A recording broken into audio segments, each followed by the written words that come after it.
It may sound ridiculous and wild. But what if Clara told you that a war could be decided before you even finish this video? No warning. No second chances. Just 10 minutes and it's over. Sounds insane, right? But this is actually happening right now. Because there's a new kind of weapon which moves so fast, so unpredictably, that some of the most advanced defense systems on Earth basically are not capable of stopping it.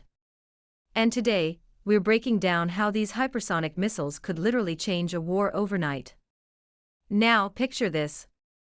A missile that can launch from land, air, or sea, travels thousands of miles and hits before you even fully understand what's happening.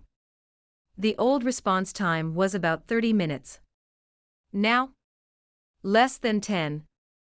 Blink once and it's already too late. Blink twice, you are done. And no, that isn't some sci-fi concept. Countries like Iran, China, and Russia are already building and testing these things.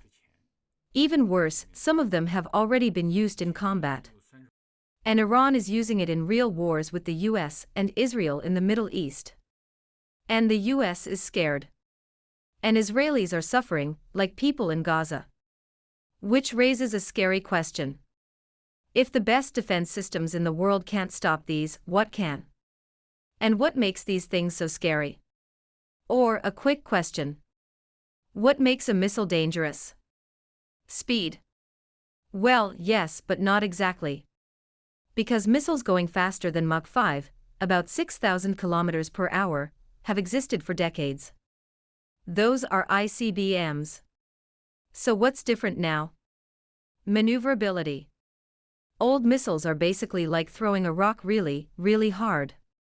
Once they launch, their path is predictable. You can track them, calculate where they'll land, and try to intercept them mid-air.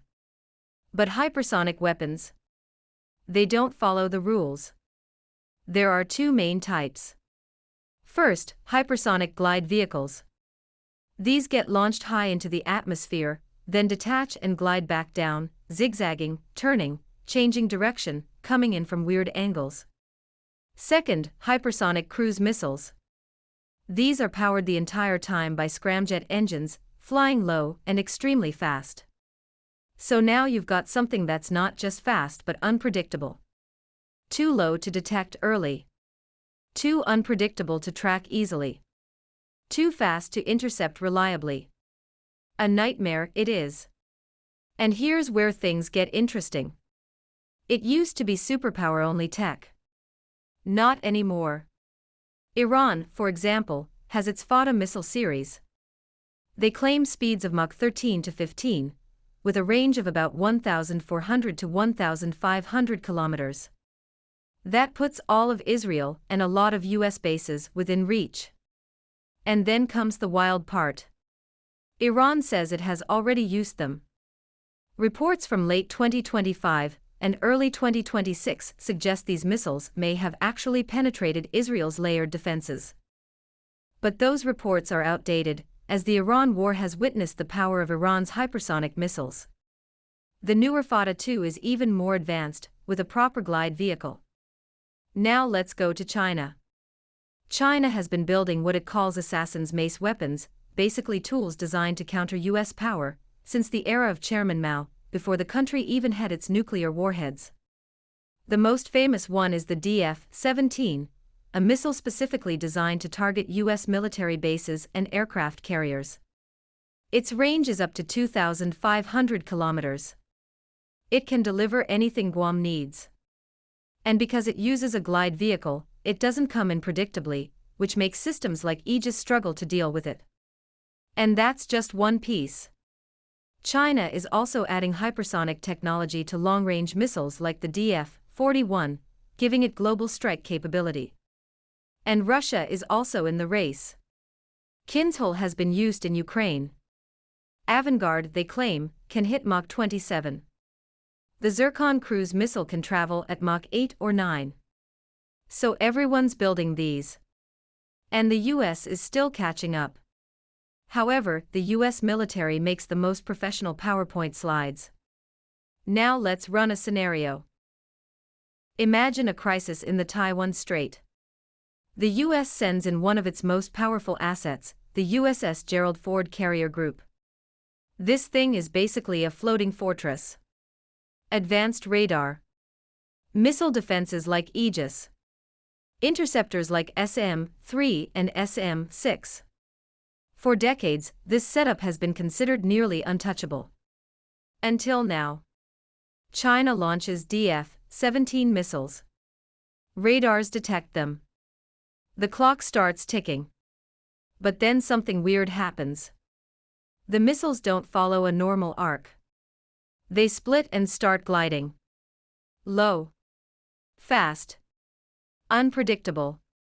They're moving at over a mile per second, weaving mid-flight. And suddenly, the defense systems have a problem. They can see them. But they can't reliably predict them. And if you can't predict its path, you can't intercept it. Interceptors launch anyway. But it's a gamble. You could hit one if you're lucky. 3 more could get through. That's enough. Now we're in the final seconds. The glide vehicles come in low and fast. Even if they slow down slightly, they're still over Mach 5. Last line of defense. Phalanx systems. Designed for slower threats. Against this. Almost useless. No nuclear warhead needed for the DF-17. Just pure kinetic energy. These things slam into the carrier, punching through the deck, destroying hangars, and damaging critical systems. Fires.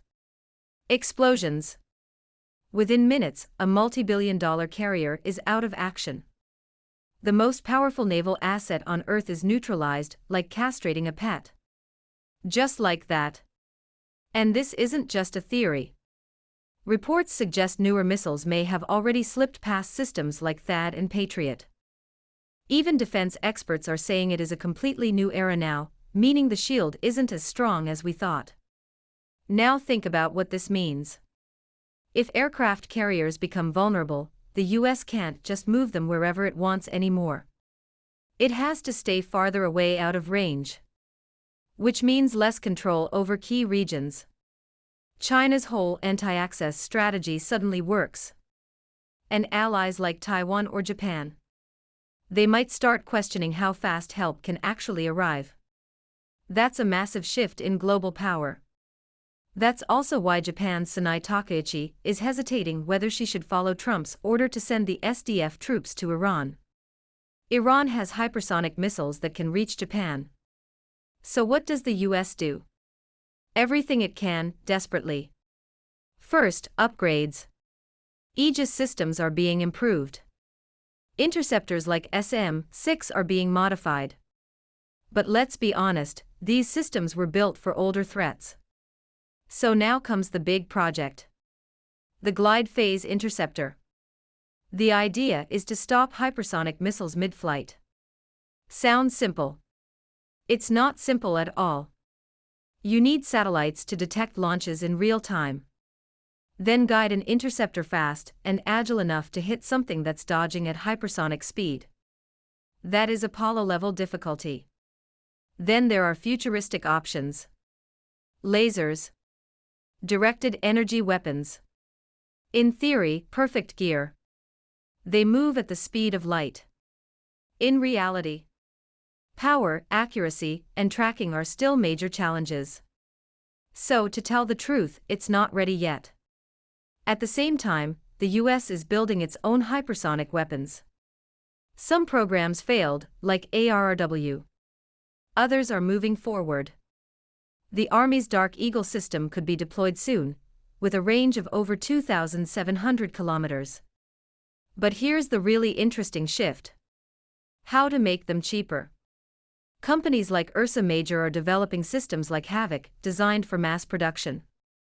Instead of a few super expensive missiles, you need to build a lot of affordable ones. Because sometimes quantity wins. Now it's the part that should worry you the most. Time compression. A hypersonic missile can hit in under 10 minutes. That means leaders have just minutes to detect, decide, and respond. No time to think. And it is getting even worse. These weapons can carry either conventional or nuclear warheads. So when one launches a hypersonic missile, you don't know what it is. Is it a limited strike? Or the start of something much bigger?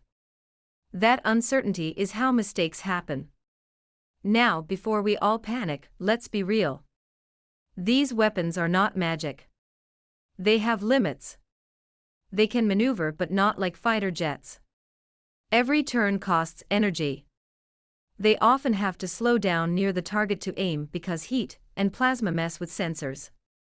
They carry smaller payloads, so accuracy matters a lot. And they're expensive. Even countries with many of them won't use them casually, unless it's China, which can make that kind of things like fishing pods.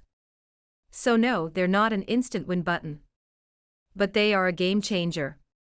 And stopping them will require a whole system: satellites, interceptors, maybe lasers in the future. We are at a turning point, though. Like the invention of jet engines. Or nuclear weapons. Hypersonic missiles are changing everything. Weapons like Iran's Fattah and China's systems are creating threats that didn't exist before. Especially China, which the West fears the most. Aircraft carriers, once untouchable, are now at risk. And decision time is down to minutes. This new era of warfare is all about speed. Who sees first, who decides first, who acts first? And right now, everyone is racing. But here's the reality. This technology is spreading. The world is getting more dangerous. And future wars? They might not last weeks. They might be decided in hours. So here's the question. In a world where missiles move this fast, are aircraft carriers still the kings of the ocean? Or are they becoming obsolete? Tell Clara what you think in the comments. And if you want more deep dives like this, hit subscribe and turn on notifications. Because the next video by Difference Frames the world might be even crazier.